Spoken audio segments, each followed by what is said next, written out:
without the fundamental choice, the whole structure crumbles because life will test you. You will get bored, you will get stressed, you will get triggered. And this is where I want you to think about the macro and the micro when it comes to making huge decisions, like whether or not you want to stop drinking alcohol, be alcohol-free as fuck, or sugar, or anything else in your life, right? The macro is the fundamental choice. This is the vow. This is the commitment to who you are becoming. So for me, the fundamental vow to live a self-led life is a declaration that I am all about healing. Sugar. Honey. Imagine waking up one day and realizing that the thing you thought was harmless, something that you deserved, was just another form of self-sabotage. That is what was happening to me with sugar. And today, I want to tell you why I have made the vow to never eat it again, and why this time it feels easy peasy lemon squeezy.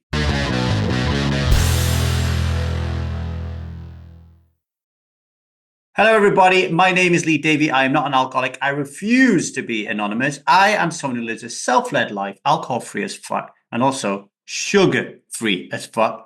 And I spend every single waking moment of my life helping other people do the same. Like right now, got a bit of scrambled egg in my mouth. Let me just get rid of that. Down it goes. For most of my life, honestly, I didn't think eating sugar was a problem. Not really. I mean, I wasn't the guy inhaling donut dust, for example, right? But after becoming alcohol-free as fuck when I was 35, I did start to notice something change. I do have a very specific memory being in a restaurant once. And normally you go in and you order a starter, a main, and a dessert. Well, not today, but this day, I went in and I ordered a dessert, a main, and a dessert. And I remember the internal dialogue that was going on in my head at the time. I was with people who were drinking wine. And the internal dialogue was, if they can have wine, right, and I'm no longer drinking it, then I can have more sugar. Like literally, my treat will be to eat more desserts. And that's what I did. I had more desserts. Sound familiar? I have to admit that the science is undeniable, right? Like once I'd become alcohol-free as fuck, something was going on in my biochemistry that was urging me to feed those neurotransmitters, those little birds in their nest going, feed me, feed me, feed me. That suddenly there was no sugar coming from alcohol, so I had to get it from ice cream and cakes. Very definitely that was going on. But for me, and in all my so-called addictions, the pull has always been psychological. It was about comfort, it was about reward, and it was about control. And along my journey, I picked up a book called Fat Chance by Robert Lustig. And it was a really, really powerful book for me. It really changed the way that I thought about sugar. I realized that it wasn't just an innocent indulgence. It was actually a public health disaster, right? And the World Health Organization estimates that 1.5 million people a year are dying due to diabetes. And there's no way around this, right? Excess sugar consumption is a major cause of type 2 diabetes. And if you compare that to the 3.3 million deaths that die through alcohol, 9 million through smoking, for me, it's like it becomes different substances, same tragedy. And, that hit me hard at the time. And I thought to myself, if I could walk away from alcohol, the liquid lie, but only replace it with another poison, in this time sugar, that really didn't sit well with me. Like ethical, morally at the time, it didn't work. So I decided to quit eating sugar, not just sugar. So like, it wasn't like I'm not going to eat a donut anymore. Like any ultra processed food that contained any sugar in it, I was moving away from it. And I did it for around 2 or 3 years, I think, at the time. I didn't really make a big melodrama about it. I don't remember talking about it. It just became a part of my life. But somewhere along the way, it crept back in and I started eating it again. I don't even remember how it happened, right? Which is quite interesting. But I do know that since then, I've had a real love-hate relationship with it, And deep down, I think I've always knew that if I'm asking the question, is this a problem? It probably is, right? We're going to take a little break. And while I do that, I want you to reflect. Is there something in your life right now that you are justifying? The way that I justified that second dessert. Have a little think about that. Be brutally honest with yourself. And I'll be back in a mo.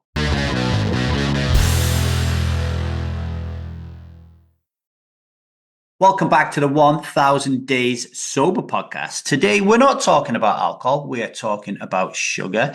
And the reason that I am doing that is recently I took the vow to never eat sugar again.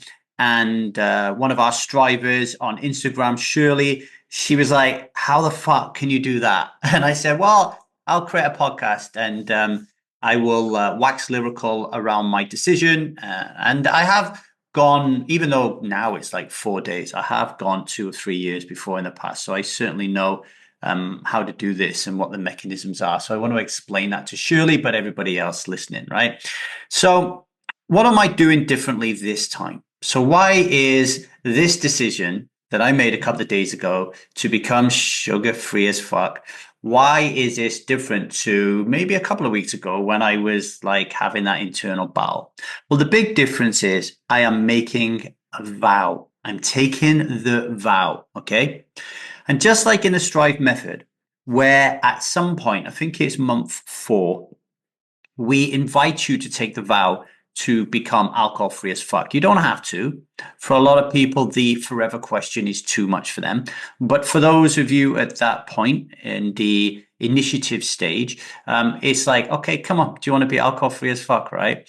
And we take the vow, and it's a very, very sacred commitment. For those of you who were married in a church and you declared your vows to, for example, never have any relationships with anybody else again sexually, you will know like how important vows can be in your life, right? And so we reciprocate that when it comes to alcohol. Like we take the vow, we take it very, very seriously. So I made that sacred commitment a couple of days ago to never eat sugar again. That was my vow. And I've always avoided it. I've always avoided it. And I've always said to myself, even when I went 2 to 3 years sugar free, I'll go a year. And then I went another year. And then I went another year. There was fear in never eating sugar again. But this time, like I said, is different. And it's not about willpower, it's about choice. At a deep, fundamental level, this is about how I want to live my life and a recognition that I haven't been living it the way that I want to. And I want to go back to a book that I read that had a profound change in my life called The Path of Least Resistance by Robert Fritz. This week, actually, I'm going to be producing another podcast episode on the path of least resistance on a different part of his book. But today, I want to talk about his guidance around choices. And he writes about primary choices, secondary choices, and fundamental choices. I'm going to start with primary choices, right? So a primary choice is a massive declaration. It's like planting a flag in the ground and saying, this is who I am. So in my case, the primary choice that we are talking about right now is I don't eat sugar no more, right? Full stop, no debate. Okay, so that is a primary choice. It's a choice that you make that is really powerful. It's a powerful way of doing something different in your life, right?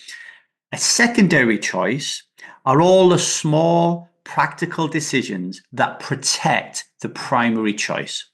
Examples when it comes to being sugar free, for example, is keeping your apartment free of sugar. All right. Choosing restaurants that where desserts aren't going to trigger you too much. Telling friends about your vow, like I'm doing now, and explaining to them how they can support you. These are all secondary choices, like building a wall around your flag, guardrails that make it easier for you to stay aligned to your primary choice. But even deeper than a primary choice and a secondary choice are fundamental choices. And here's where so many people get stuck, right? The fundamental choice isn't about a specific behavior. It's about the kind of life you choose to live. It's about identity. It's about values. It's about morals, ethics. It's about who you are becoming. For me, my fundamental choice is to live a self-led life, a life of integrity, vitality, and love for all parts of myself.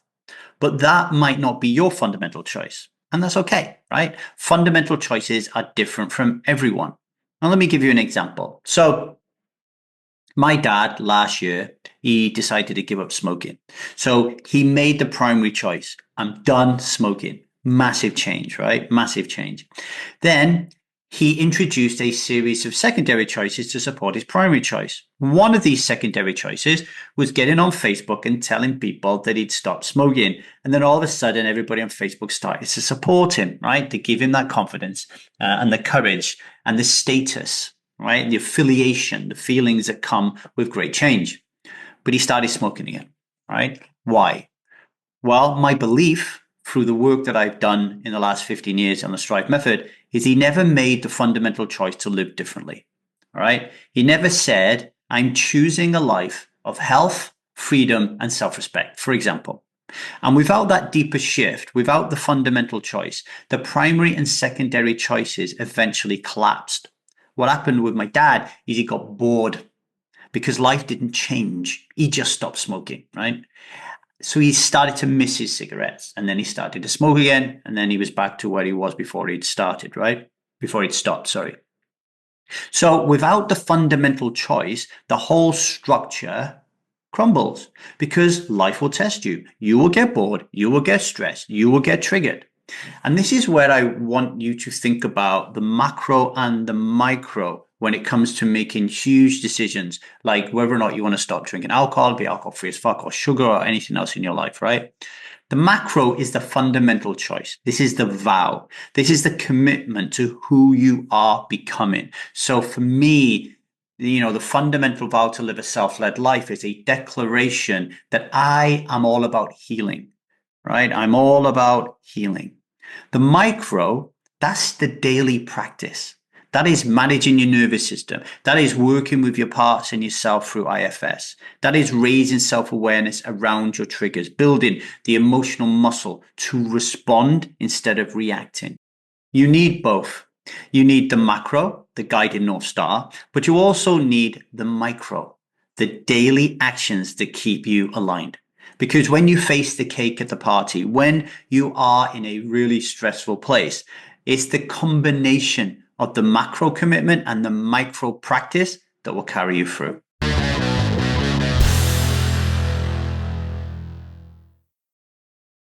Today's daily vow.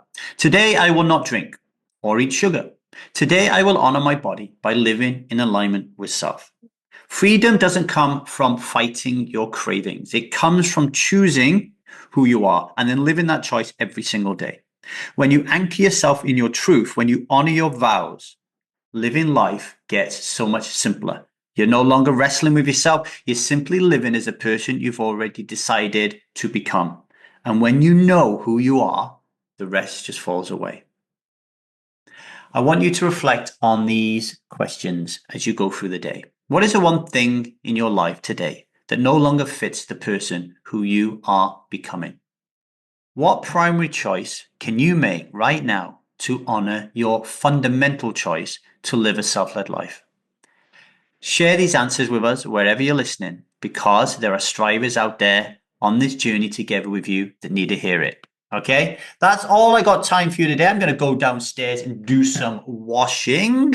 Just been to the supermarket, got myself some bananas and some blueberries so I can eat them later on if I feel like I want to eat something sweet, not sugar.